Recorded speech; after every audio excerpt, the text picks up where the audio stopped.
Olá, meu nome é Odir, sou doutor pela Universidade de São Paulo e hoje eu vou falar sobre transitar no espectro do autismo ou sair do espectro do autismo.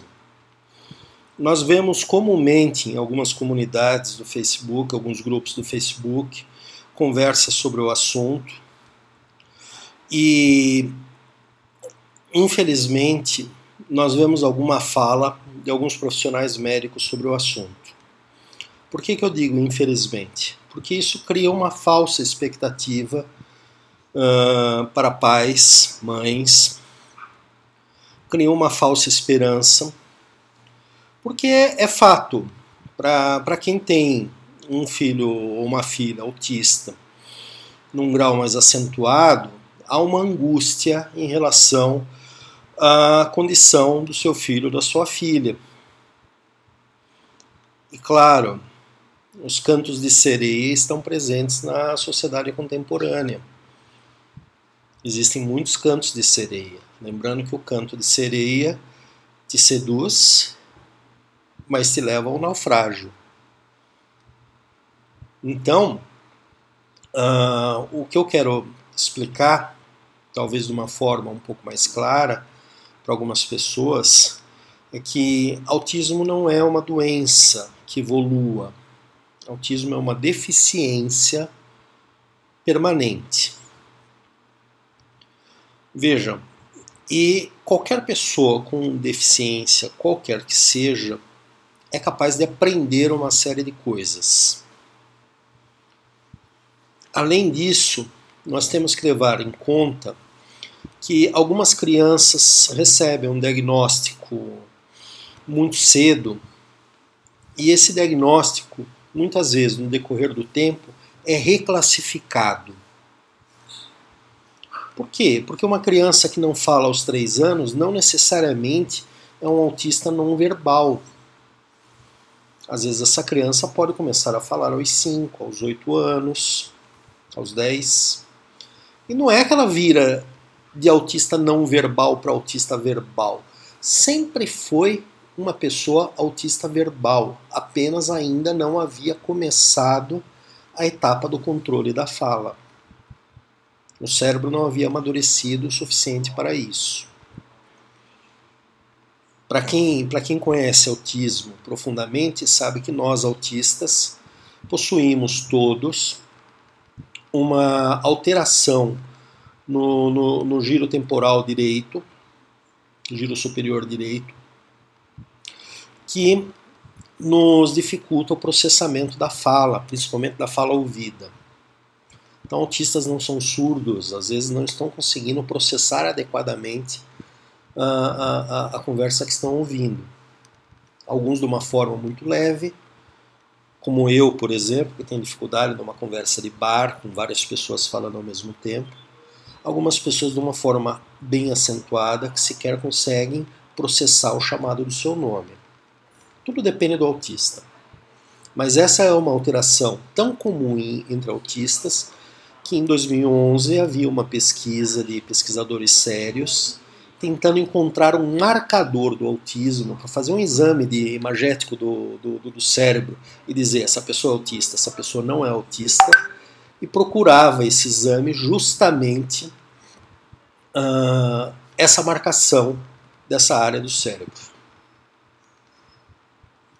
Pois bem, o que ocorre é que essa área também evolui, essa área também se desenvolve no decorrer da vida.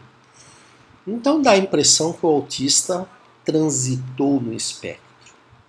Não, aquele autista que foi primeiro classificado como autista nível 3 recebeu uma classificação errada. Ele apenas está sendo reclassificado da forma correta. Mas ele sempre foi o que é. Nós não transitamos pelo espectro. Nós somos o que nós somos. Existe uma diferença entre o que a gente é e o que os médicos percebem que a gente é. Às vezes eles percebem corretamente, às vezes não. Por diversos fatores.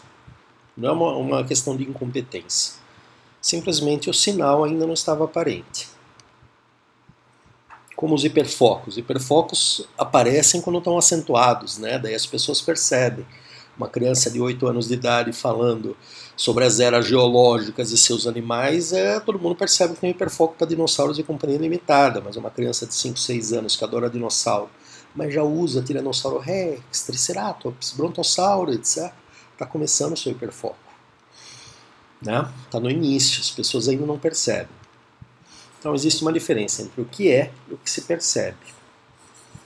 Essa diferença é importante. Então o que ocorre é que alguns autistas recebem reclassificações. Mas nenhum autista recebe 4, 5, 6 diagnósticos de autismo e depois deixa de ser autista. Não sai do espectro. Uma vez autista, sempre autista. É congênito, está nos nossos genes, é o nosso fenótipo e nos acompanha pela vida inteira. O que pode acontecer, claro, é um processo de aprendizado. Então, eu vou dar um exemplo. Existe uma entidade aqui em São Paulo muito séria, que é a AMA, e a AMA tem um processo terapêutico educacional excelente. E autistas que passam por esse processo aprendem uma série de estratégias de sobrevivência nas cidades grandes. Mas eles não transitaram no espectro. Eles apenas aprenderam uma série de coisas. Eles não melhoraram. Eles apenas aprenderam estratégias para driblar as dificuldades. É um processo de aprendizado que é comum aos seres humanos. Eu hoje tenho 51 anos de idade, é óbvio que eu não penso exatamente da mesma forma que eu pensava de quando eu tinha 30 ou quando eu tinha 20. Meu cérebro amadureceu numa série de fatores. Mas eu continuo sendo o mesmo autista que eu sempre fui. Aliás, as minhas hipersensibilidades se acentuaram no decorrer do tempo. Algumas pessoas acham que eu, abre aspas, piorei. Não, na verdade, no campo das hipersensibilidades, elas pioraram porque, como eu não tratei durante décadas da minha hipersensibilidade, não utilizei medicação, não me protegi, por puro desconhecimento da minha situação, eu acabei tendo 2 microacidentes vasculares cerebrais, 2 pontinhos de gliose. Depois procure na internet o que é gliose. Tem várias causas, no meu caso, comprovadamente, é o que diz o corpo médico que cuida de mim, se deu porque eu forcei demais a minha hipersensibilidade. Né? Que é a grande tragédia, às vezes, do autista, é a questão da hipersensibilidade. Né? Então, entenda, autistas são capazes de aprender uma série de estratégias. Isso não quer dizer que eles deixaram de ser o que são. Um autista nível 2, por exemplo, pode chegar a um nível de doutorado, pode ter um desempenho profissional excepcional, como teve Mary Temple Grandin, que é uma autista americana. Ela não deixou de ser uma autista no nível 2. Ela apenas aprendeu uma série de estratégias. Ela continua com uma série de dificuldades. E como ela é objeto de estudos diversos, o cérebro dela se mostra anatomicamente diferente do cérebro neurotípico. Nosso cérebro é o que é. Não muda. E assim como você, que é neurotípico, que é pai ou mãe de uma criança autista, está aprendendo uma série de coisas depois que teve um filho ou uma filha autista, seu filho ou sua filha autista também vai aprender uma série de coisas. Isso não quer dizer que mudou de grau. Claro, existem terapeutas fantásticos que são capazes de ensinar crianças autistas, mesmo num grau mais acentuado, a se comportar das formas mais diversas. Existem profissionais sérios, profissionais não sérios, como em qualquer profissão. Existem os bons profissionais e os picaretas. Há um segundo fator que nos faz muitas vezes acreditar em evolução de grau e tal, que é a pressão no setor público para tirar da frente aquele paciente e entrar outro paciente. Isso é muito comum no CAPS. Então nós temos relatos de crianças autistas que passaram por uma série de terapias no CAPS e como obtiveram alguma melhora, algum aprendizado, etc., o CAPS reclassificou como não autista e tirou da frente e colocou outro autista que estava na fila para receber as mesmas terapias. É o lado perverso da nossa falta de estrutura.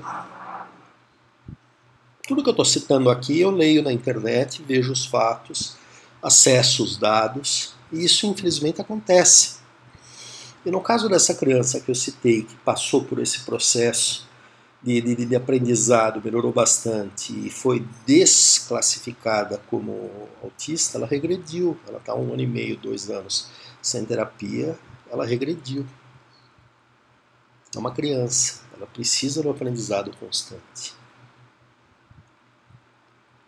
Então por favor, não caia nos cantos de sereia.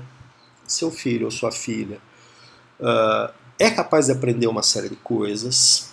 Você vai perceber que a vida fica mais tranquila depois que essa criança aprende uma série de coisas.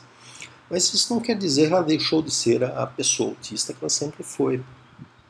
E ela vai apresentar dificuldades para a vida inteira, como também vai apresentar alguns dons para a vida inteira. Nós autistas às vezes dizemos que a diferença no autista leve e no autista grave é que do autista leve as pessoas só veem as capacidades e não veem as dificuldades, e do autista grave só veem as dificuldades e não veem as capacidades. Mas todos nós autistas temos algumas capacidades e algumas dificuldades. De novo, citando o Temple Grandin, ela diz, foque nas capacidades. O resto vem junto. E ela costuma estar certa. Nesse aspecto, parece que crianças que passam por processos terapêuticos que enfocam as suas capacidades, mudam um pouco o ambiente e vão ensinando aos poucos as estratégias, são mais eficientes. Terapias educativas. Método TEACH, método SETA, da AMA, são muito eficientes. Então, por favor, tire do caminho o canto de sereia. Não se transita. Às vezes acontece uma reclassificação em razão da idade da criança, mas não se transita no espectro e nunca, sob hipótese alguma, se sai do espectro. E um autista ou uma autista sem o devido tratamento é uma tragédia. Vai por mim. Eu passei 40 e poucos anos sem tratamento. No limite eu cheguei ao dano cerebral. Então, cuide do seu filhinho, cuide da sua filhinha. Ensine-a a cuidar de si também. Ok? Então, boa semana para você. Fique bem. Conhecimento por si só não salva, mas a ausência de conhecimento quase sempre é uma tragédia. Lembre disso. Até logo. Estava esquecendo. Se gostou do canal, assine. É a política do YouTube. Dê o seu like. Desculpe fazer esse pedido, fico um pouco constrangido, mas é o mundo contemporâneo. É assim que funcionam as coisas. Até logo.